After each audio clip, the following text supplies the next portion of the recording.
5 full days in Tokyo, let's go. Here's everything we did. Day 1 was more like night 1, and what a warm welcome. Do you see this bowl of ramen? It is huge. I couldn't even finish it, but it was so delicious. And since we were staying in the anime district, we had to play a few arcade games before the jet lag kicked in. Day 2 was our first full day, and of course we had to start it off with the matcha latte. Then we made our way to Sensoji Temple in Asakusa. The crowds were crowding. This was a bit much for me, admittedly, but it was definitely a sight to see. When you're there, don't forget to get your fortune.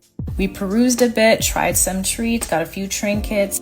We hopped on the quietest train of life to get a real bite at this fast food spot. I still cannot believe how cheap it was. Now this was more my tempo. As a certified plant lady, I felt like I was in a paradise. There's nothing like being amongst nature, so grounding. I still wasn't ready for the chaos of the city, so instead we went up these steps to get some reprieve at this rooftop garden. Isn't it pretty?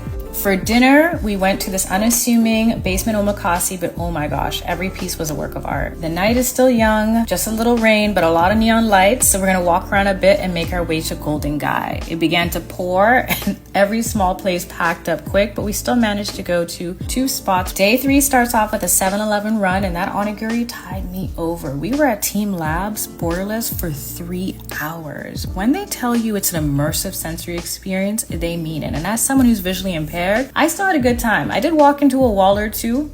Besides that though, it was a lot of fun. This is a must-go experience, and the finale of the tea ceremony is the perfect finishing touch. Shopping is a sport in Shibuya. After a little bit of vintage shopping, we definitely worked up an appetite. That's when this izakaya on a small side street hit the spot. I wasn't really a fan of Shibuya Scramble, but you know, I came, I saw, I guess. The next day, we went to Flippers, and I tried perhaps the most fluffy pancakes I've ever had. They are definitely worth the 45-minute wait. The sausage, not so much. We rushed to make our reservation at Shibuya Sky. I was surprised to see a city that is so dense but so serene. If you've been, let me know if you feel the same. On our 5th and final day, we woke up at 5:30, and you'll see why in a moment, but first, breakfast. Then we walked around the waterfront, went to a notebook workshop, and gave in our time ticket for Benesiru. Can you imagine waking up at 5:30 to go somewhere at 2:30? Some more browsing and shopping for souvenirs. We cut through Shibuya Scramble one more time, wrapping up with Wagyu before we go to Nikko. Stay tuned for that.